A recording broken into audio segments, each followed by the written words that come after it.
Kwa mujibu wa taarifa na video zilizotolewa na Imurenge TV, baadhi ya watu wanaodaiwa kuwa wanachama wa kundi la CNPSC linaloongozwa na Jenerali William Amuri Yakutumba wameonekana wakijisalimisha mikononi mwa waasi wa Twirwaneho katika eneo la Minembwe, jimbo la Kivu Kusini. Video hizo ambazo zimeenea kwa kasi mitandaoni zinaonyesha watu hao wakiwa wameweka silaha chini zao na kujisalimisha, jambo lilozua mjadala mkali miongoni mwa wachambuzi wa masuala ya usalama na kisiasa katika ukanda huo.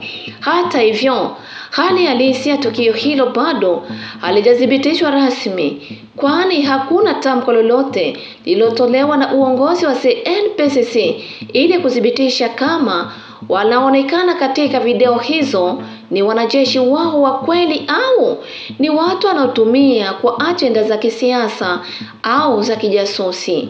Baadhi ya wachambuzi wamesema kuwa huenda hatua hiyo inalenga kuipaka matope CNPSC kuonyesha kama nguvu zake zimepungua, ila wengine wanadai huenda ni njama ya Twirwaneho kujitangaza kuwa bado ipo imara katika eneo la Minembwe. Maswali ni mengi. Je, aliyejisalimisha ni mwanajeshi halisi wa CNPSC au ni watu wanaotaka kujipatia umaarufu kwa kutumia mgogoro huo, au ni njama ya kuonesha kuwa Twirwaneho bado ina nguvu huko sehemu za Minembwe? Aliuliza mmoja kati ya wadadisi wa mambo. Mpaka sasa hakuna tamko rasmi kutoka kwa jeshi la serikali FARDC kuhusu tukio hilo, huko wananchi wakisubiri ufafanuzi zaidi kuhusu ukweli na video hizo na hatari zake kwa usalama wa eneo la Minembwe. Kwa jina naitwa Kiguchwa Hussein. Niko komanda batayo wa CNPSC. Lakini kwa leo nilishangia unite kufuatana na lengo ya CNPSC ya kupoteza watu. Leo niko kwa MRDP ya Twirwaneho hapa Minembwe, ndio kwenye niko. Ndiyo. Asante sana. Na mimi niko kinara wa chama ya Baraka Force. Naitwa kwa jina la Asakachi Mwana Fechi. Asante, tunashukuru kwa kufika hapa. Kwa jina mimi naitwa Ndombochi Walocha. Asante sana, tunashukuru sana kwa sisi kabisa tunajisikia huru kufika hapa na kukuja kujiunga na Twirwaneho. Sisi ikiwa tulikuja kutoka huku kwetu, tuko miaka ya kutosha tunatumika kimaimai, lakini sasa tuliona kwamba ile muda yote ambao tulifanya sisi tuko mpori, hatuone mafaa ya kupigana. Tuko tunapigana, hatuna shabaha kabisa kamilifu kama shabaha ndio kitu fulani.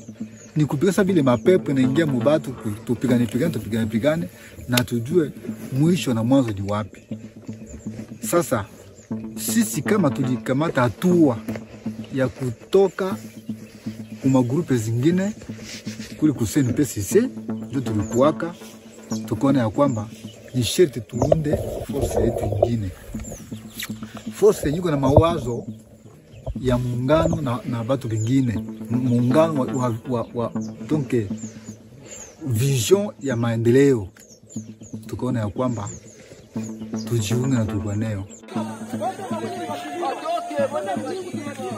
Hali ya sitofahamu imezidi kuongezeka katika kijiji cha Runingu, ambako wananchi wameanza kupoteza imani na wapiganaji wa wazalendo waliokuwa wakihusishwa na jukumu la kulinda usalama wa eneo hilo.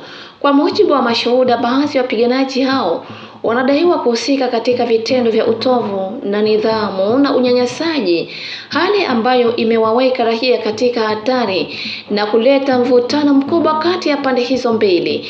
Viongozi wa kijamii wamewataka makamanda wa wazalendo kudhibiti wapiganaji wao na kuhakikisha nidhamu irejee kabla mambo hayajaharibika zaidi, Wazalendo wasisahau kuwa jeshi lenye nguvu zaidi duniani ni wananchi, kwani hakuna nguvu yoyote iliyowahi kuhimili hasira zao, alisema mmoja wa wazee wa busara wa eneo hilo. Wananchi wa Runingo wametoa onyo kali kwa wapiganaji wa wazalendo wanaofanya shughuli zao katika kijiji hicho, wakiwataka kuheshimu raia na waache vitendo vya vurugu.